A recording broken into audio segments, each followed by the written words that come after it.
नमस्कार, VT live में आपका स्वागत है। प्रदेश की 4 बड़ी खबरों के साथ हाजिर हुए हैं। पहली खबर की बात करते हैं। पहली खबर कोरोना से जुड़ी हुई। कोरोना का हॉटस्पॉट बना जहांगीराबाद, यहां से खबर आई है और ये इलाका हॉटस्पॉट अभी काफ़ी ज़्यादा मात्रा में यहाँ पर केसेस सामने आ रहे हैं। 15 से लेकर 20 पॉजिटिव मरीज रोज़ इस इलाके से सामने आते हैं। जो अभी की ताज़ा खबर सामने आ रही है, 4 साल की बच्ची जिसका नाम कनक है, उसमें कोरोना पॉजिटिव पाया गया है और वो जहांगीराबाद इलाके की है।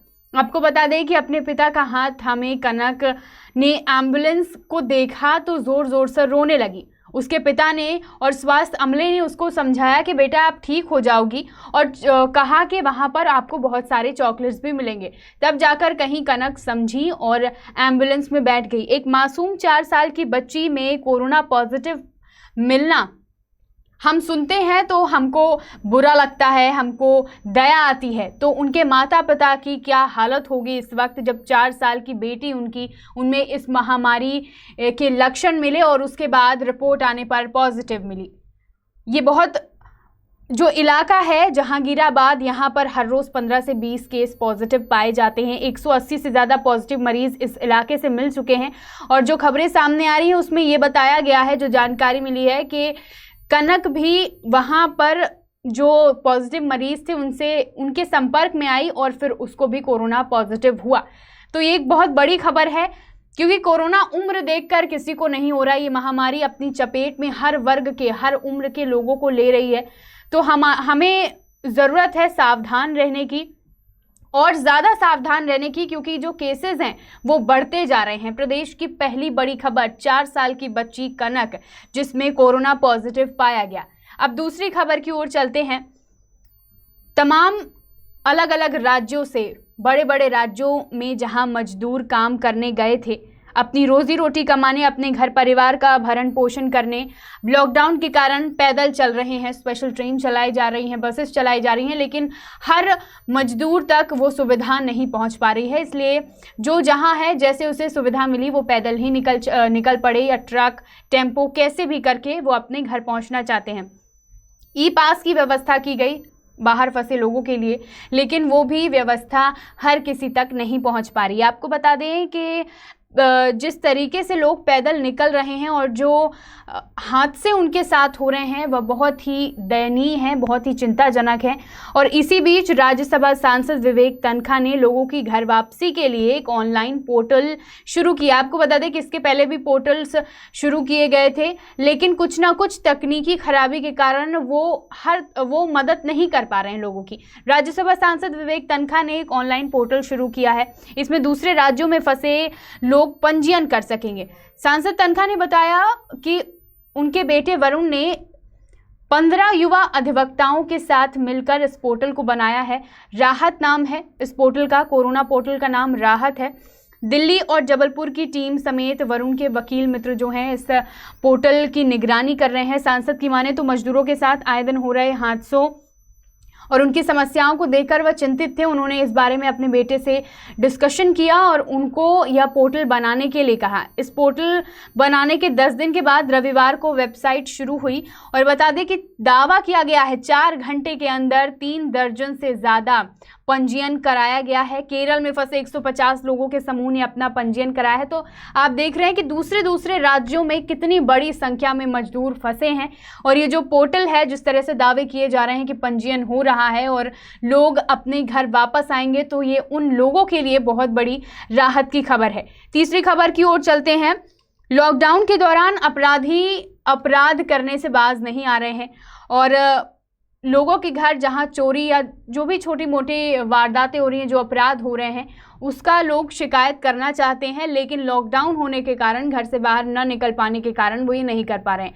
अब सरकार ने उनके लिए एक पहल शुरू की है, एक नई योजना शुरू की है। अगर पुलिस में शिकायत दर्ज कराना है तो अब आप घर में बैठे अपनी शिकायत दर्ज करा सकते हैं। लोगों की परेशानी समझते हुए पुलिस ने घर बैठे FIR दर्ज कराने की योजना लॉन्च की है। पुलिस मुख्यालय में प्रदेश के गृह मंत्री नरोत्तम मिश्रा और DGP विवेक जौहरी ने FIR आपके द्वार पायलट प्रोजेक्ट लॉन्च किया है। और इसमें फ़िलहाल पूरे प्रदेश में कुछ थानों में ही इस प्रोजेक्ट को लॉन्च किया गया है, शामिल किया गया है, कुछ थानों को शामिल किया गया है। रीवा में भी ये प्रोजेक्ट शुरू हो चुका है। मध्य प्रदेश में घर बैठे अब FIR कराई जा सकेगी और ये गृह मंत्री नरोत्तम मिश्रा ने FIR आपके द्वार पायलट प्रोजेक्ट का शुभारंभ किया। इस शुभारंभ में प्रदेश के अधिकारी भी जुड़े वेबकास्ट के द्वारा। तो ये एक बहुत अच्छी पहल जो शुरू की गई है। घर बैठे आप सभी जो शिकायतें हैं, जो अपराध हो रहे हैं, चाहे वो छोटे अपराध हों, लेकिन उन सभी की शिकायत अब आप घर बैठे कर सकते हैं। तो प्रदेश की तीसरी बड़ी खबर, चौथी खबर की ओर चलते हैं।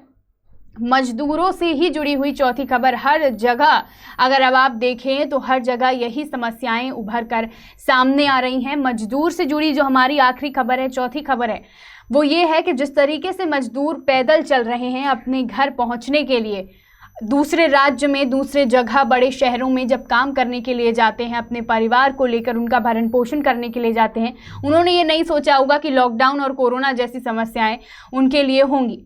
कोरोना महामारी आई, लॉकडाउन हुआ हमें और आपको बचाने के लिए, और अब उनके पास काम नहीं है, इसलिए वो अपने घर वापस आ रहे हैं पैदल चलकर। एक जो खबर सामने आई है आपको बता दें, शकुंतला नामक महिला जो 9 महीने की गर्भवती थी, नासिक में अपने पति के साथ वह काम करती थी और 9 महीने की गर्भवती, लॉकडाउन हुआ, काम नहीं बचा उनके पास और फिर उनके पास घर जाने के अलावा और कोई रास्ता नहीं था। घर जाने के लिए निकली। आप सोचिए, 9 महीने की गर्भवती महिला घर जाने के लिए निकली, पैदल ये सफ़र तय कर रहे थे और बीजासन बॉर्डर के आसपास ही उन्होंने, सतना जाना है इनको, बीजासन बॉर्डर के आसपास उन्होंने बच्चे को जन्म दिया। और सबसे हैरान करने वाली बात यह थी कि जन्म देने के 1 घंटे बाद इन्होंने फिर से 160 किलोमीटर का रास्ता तय किया। मजबूरी ही है जो ये इस तरह के इनको काम करने पड़ रहे हैं। और क्योंकि हम देखते हैं कि महिलाएं जब बच्चे को जन्म देती हैं तो उनकी यह हालत नहीं होती है कि वह इतना लंबा सफ़र तय कर सके, लेकिन शकुंतला ने मजबूरी के कारण, क्योंकि उनको अपने घर पहुंचना है, उनके पास ना पैसे हैं, ना खाने को सही व्यवस्था है, पैदल ही अपना सफ़र तय करके उनको अपने घर पहुंचना है जहां पर वह थोड़ी राहत महसूस करेंगे। तो मजबूरी के कारण बच्चे को जन्म देने के बाद 1 घंटे बाद 160 किलोमीटर का सफ़र तय किए। सतना जाना है इनको। हमने ये पुष्टि सुबह की थी कि क्या वो सतना पहुंची, तो अभी तक वो सतना नहीं पहुंची थी। शायद कुछ समय बाद या कल वह सतना पहुंच जाए तो हम आपको इससे जुड़ी और भी खबर बताएंगे। फिलहाल प्रदेश की 4 बड़ी खबरें थी और आखिरी में आप सभी से ये कहना चाहूँगी कि आज हमारे चैनल्स के 1 लाख सब्सक्राइबर हो गए हैं। बहुत बहुत धन्यवाद आप सभी का, हमारे व्यूअर्स का, जो हमारे साथ थे शुरू से, हम पे भरोसा किया, विंध्य की आवाज़ बनाई और अपना प्यार, भरोसा, विश्वास इसी तरह बनाए रखिए ताकि ये 1 लाख का आंकड़ा 10 लाख तक, 20 लाख तक पहुँचे। बहुत बहुत धन्यवाद।